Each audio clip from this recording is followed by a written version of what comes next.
Habang binabaklas ko nga yung takip ng ating CBT, merong pangyayari na hindi inaasahan at talagang sobrang nakakalungkot.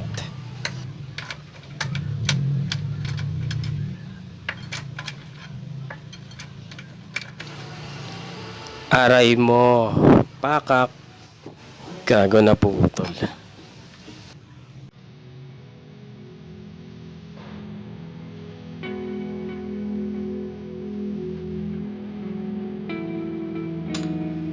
Sana ko alam yun. Hindi ko rin nagagawa. Hindi ko nagagawa.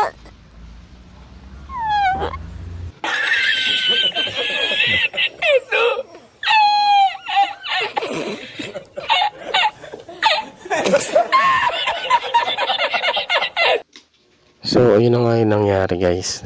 Naputulan tayo ng tornilyo sa ating CBT.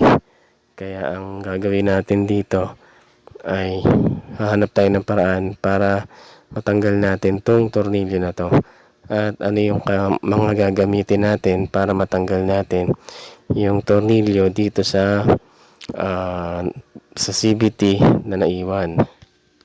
So magdadalawang taon pa lang naman tong click natin at naputulang kagad tayo ng tornilyo. So possible habang umiinit siya katagalan, siguro lumulutong yung tornilyo at yun nga, mas madali siyang maputol katagalan, no? So kaya gagawin natin, papalitan na natin yung mga ibang tornilyo na nakakabit dito sa susunod kahit na stainless, no, para mas matibay.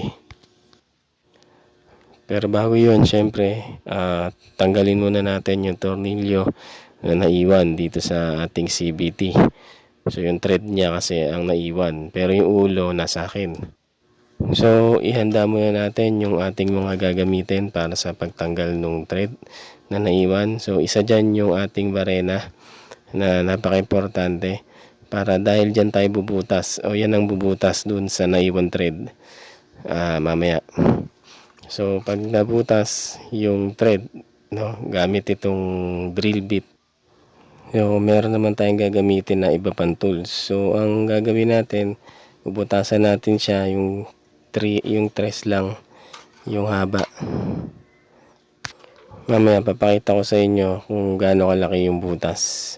So ito yung extractor screw. Ito yung magtatanggal ng tornilyo na naiwan. So reverse kasi ito, pa-clockwise yung ikot niyan. Yan yung magtatanggal pagka nakapasok na yan doon sa butas na ginawa natin. So gamitin lang natin guys yung sukat sa kanya doon sa ibubutas natin, no, para matanggal natin yung screw. Kailangan kasi yung sakto lang yung butas para hindi masira yung screw na naiwan at para may pagkapitan pa tayo at the same time kasi yung thread niya sa loob baka masira din, baka hindi na natin malagyan ng tornilyo, kaya dapat yung sakto lang, maliit lang. So simulan na natin guys. So safety first muna tayo at maglagay muna tayo ng guantes.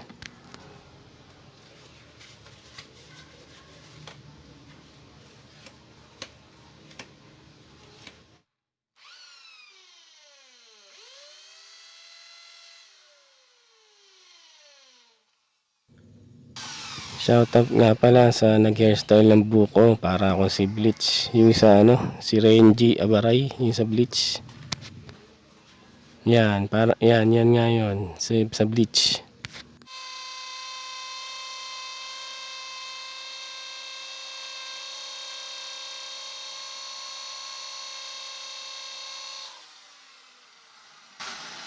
So finally guys, sa haba ng barena ko, actually 20 minutes ata ako nagbarena dyan, hindi ko mabutas-butas.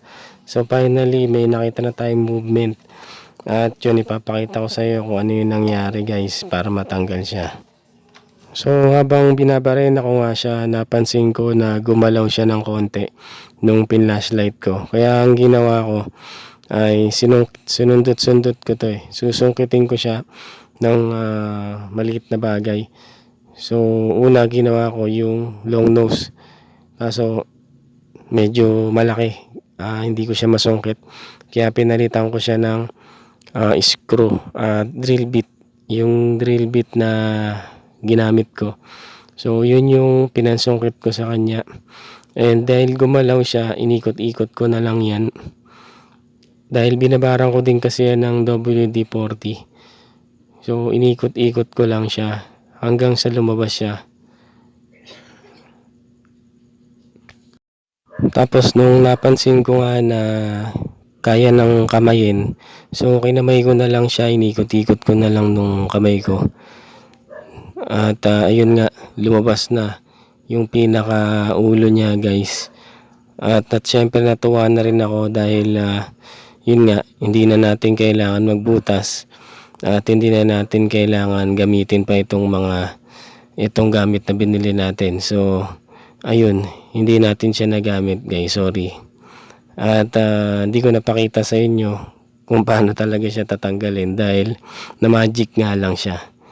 So yun yung nangyari. So yun yung mga tendency na mangyari din kung halimbawa na tatry nyo magtanggal din ng naiwan na tornilyo. So babaran nyo lang yan ng WD-40, baka sakaling magaya din kayo sa ginawa ko. Dahil sinuwerte lang talaga, hindi tayo nahirapan. So sana may natutunan kayo doon sa tinuro ko sa inyo, pinakita ko. So ganun lang yun, sorry na. So sa next video babawi na lang ako, guys.